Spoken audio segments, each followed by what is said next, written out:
never in my life have I ever been in a situation where we like pitch something and then I'm in a room with like 80 people. And I'm sitting here like looking like I'm trying to close you on something. Like I was like, I just need to admit to you, I'm not trying to close anyone on anything, right? Like this is simply like this is what I'm doing. I think this is absolutely awesome, and I took it as an opportunity to see what's possible.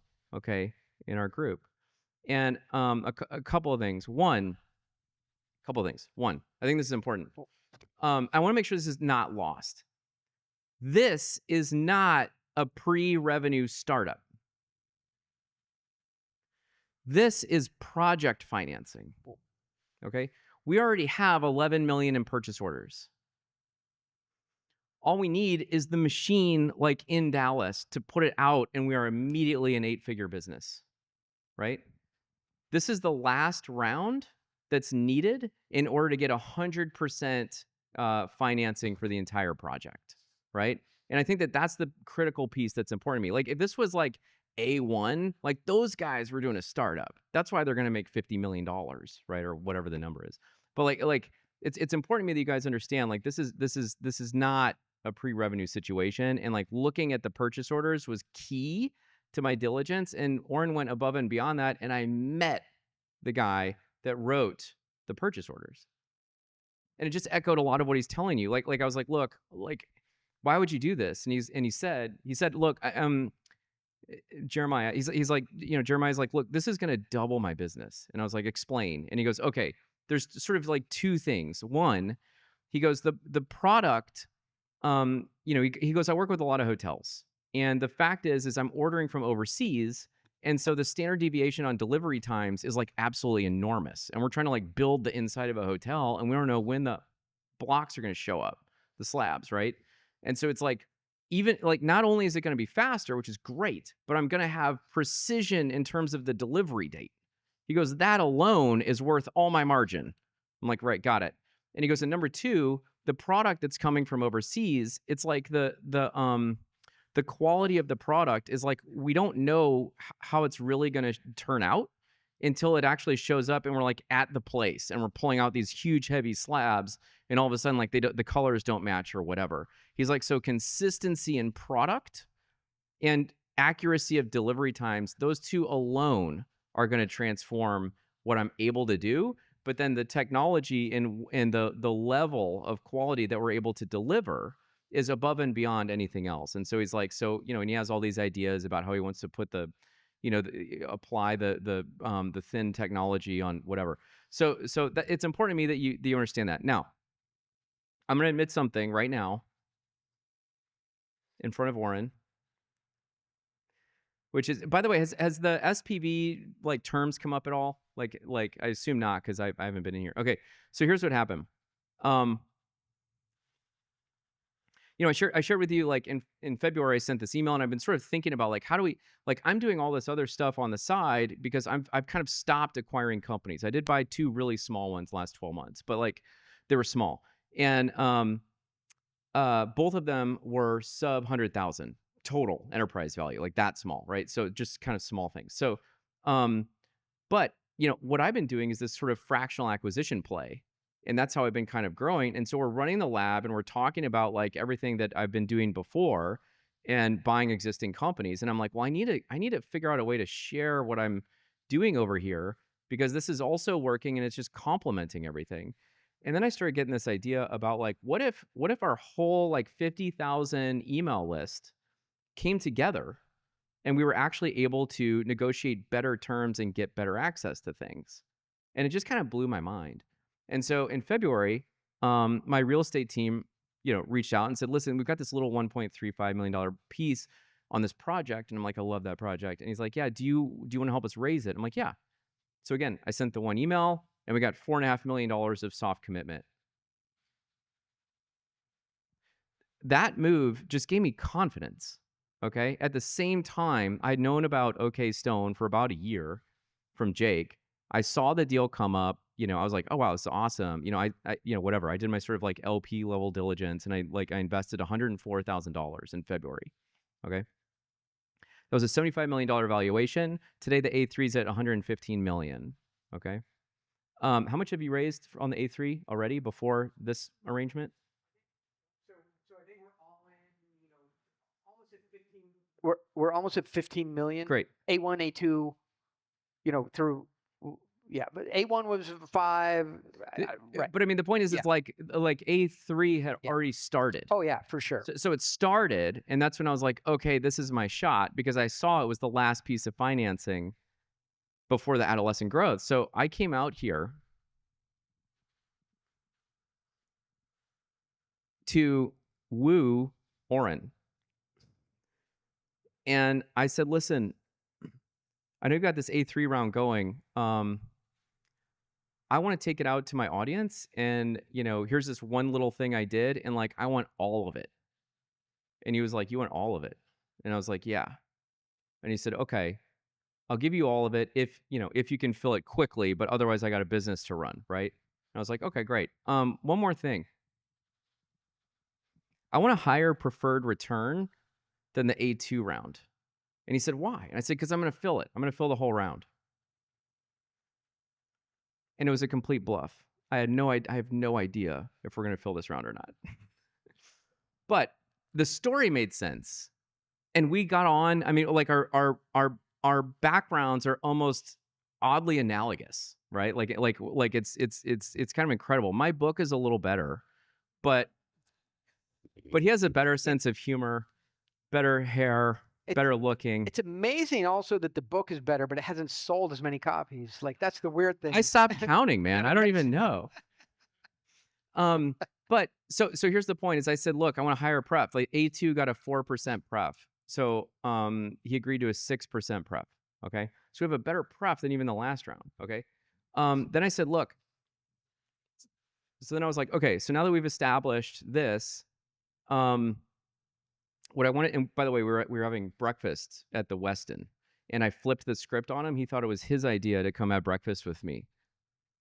So we're doing this over breakfast at the Westin. I'll take you guys to the table like tonight if you want to see it. But the point is like I said, okay, give me equity in OK Stone, and then I'll run this raise, right? And he was like, I don't like that. And I said, why? And he said, because it aligns you with me and it doesn't align you with your investors. I said, okay, what are you thinking? And he said, I want you to run it through an SPV, special purpose vehicle, for this equity.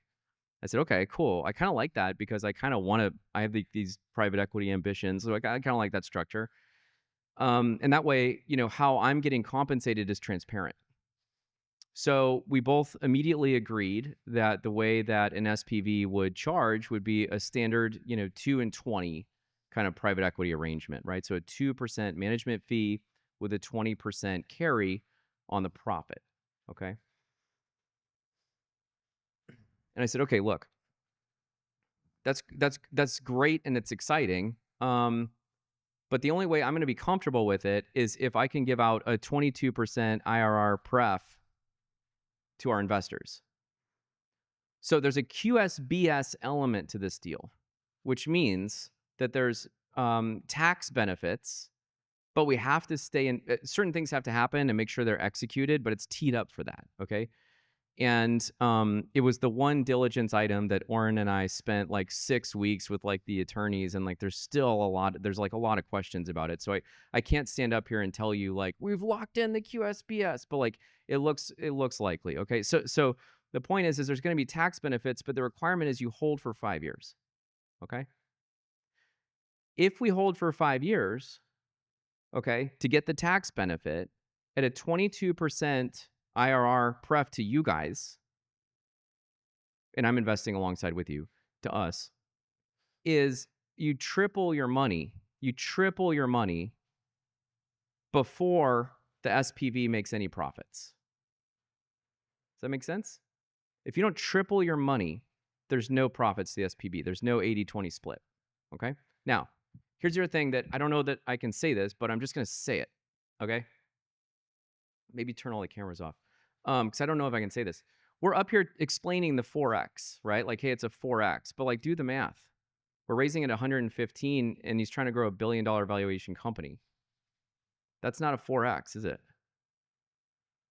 So there's an element to this that's just sort of like when you actually get in and start talking to the management, okay, as I did, and you start to understand like what they think is going to happen, that's where the $1 billion comes in. We just can't stand up here and be like, oh, we're going to 8x your money, we're going to 9x your money, because that's ridiculous. You can't say that. It's bullshit. That's way over delivering, right? So the point is we're up here saying 3 to 5x.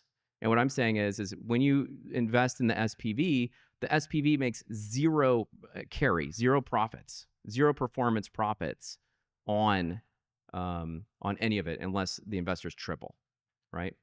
So was this helpful? I think the big thing was that the pre-revenue question came up on the call, and I had a chance to kind of answer it, and the terms of the SPV came up on the call, and then I was standing outside, and it just came up again, and two people said, you need to get in there and say that on stage, because I think it might be getting lost that this looks like a pre-revenue deal, and it's absolutely not. It's project financing. And this is and by the way, this is the last piece. So like, coming to you on even A2 is like, would have been too early and too nerve-wracking for me. Yeah. It's okay.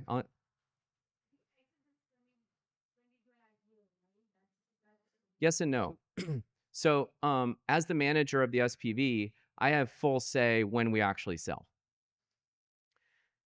Okay, let me be clear. There's variables that will come in a light of what that decision is, okay? Number one, we do not want to dump the stock, right? We don't want to go public and dump. Like, that's not awesome, right? For anybody. So that's a consideration. Number two, if there are these QSBS benefits that actually come into clarity that we're going to benefit from, so we're not paying taxes, right, for a certain amount, that's a 5-year hold required, which is going to come like whatever, 2-3 years after we go public. So so you have to weigh all these things. Now, if Oren takes the company public and it's worth $1 billion on day one, which is not the pro forma, that's not what we saw. Okay, if that's true, then man, those QSBS benefits better look real good, right?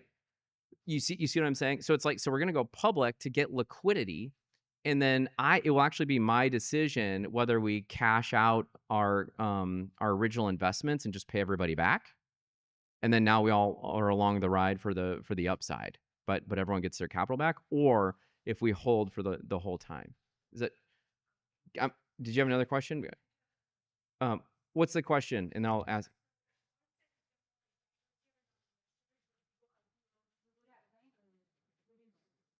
So we're gonna self-list. Self-list. Yeah, I'm gonna let Oren talk about that. Yes. Yeah, so to be clear then, we are not buying shares in OK Engineering. We are limited partners in the SPV, that's correct. Okay. It's the same effective thing. I mean, it's the SPV is a special purpose vehicle with one purpose, which is to own OK Stone. Yeah, and then once an idea is, I think what you said, it is up to you when and if we. It's 100% up to me. I'll give you my cell phone number. Actually, I should attach a dollar amount to that. But right, yeah, no, I mean it's like. But I think yeah. Can we go back to when Walker said, "Hey, give me equity, and I'll bring my group in," and that would have allowed you guys to go directly in OK Stone. Right. But do you understand now? So, two things I want to say. And hopefully, I'll answer this question. Look at Walker and I. Right. More handsomer, more smarter. Or reverse it too. Like, we love hanging out together. So people say, don't do business with your friends. Look around you. I only want to do business with my friends. I take my investors to Italy. We do business with them. I invite them to stay at my house. Gary back there came in as an investor. He's been here 5 times, right? He came in. I'm like, Gary, do you want the key to my house? I have $80 million of capital to go talk to about, hey, come like, but I love working with Walker. He laughs at my jokes. We get on. Actually, literally have a key to this building. It's a key to the building, right? And so I love working with him, and it's a lot of fun. So I said to Walker, the problem is your investors will then, you'll have brought them in, but we're in a, not only your friend, but you're in with, the equity on my side. So you're going to be making all the decisions to make your equity the most valuable, right? And not, what you'll have, a different class of equity from your shareholders. I need you guys to be in the same class, right? And then Walker literally said to me, well, then, uh, so how does my equity work? I'm like, think of what you're doing for, sorry, what's your name? Jerome. So think of what you're doing for Jerome, right? You see one thing you don't like in the model, right? You are calling me because we're friends. You have my cell phone number. Our families are doing stuff together. You are calling me up at 10 o'clock and going, what is this? Right? You've got the key to the building. You're coming at 8 o'clock in the morning, and Walker's sitting there with his arm crossed. I say that tongue in cheek, but you know the business, right? He's flying to Italy, going to meet the management team, spending time with Sam. He's got his claws and his nose way down in this on your side. And that's what, it's the same dilution for me, in some sense, like we're giving up, part of the deal to investor, but it's so important that you go, hey, Walker, go over there, right? Get the current model, dig into tab 13, cell 27, tell me what that assumption is, and come back and tell me, what day are we going public? What breadcrumbs do you see on that? If he's in with me, he's like, yeah, Jerome, sounds good. I'll get to it when I can. If he's in with you, he's accountable to you. And so organizationally, that's the right way to do it from a banking. If we were bankers, that's the right way, because you want him, A, friendly with me, but B, fiduciary responsible to you and have access to the inner workings of the deal. Does that, yeah, sure. Over explanation, but that's the way you want to structure it.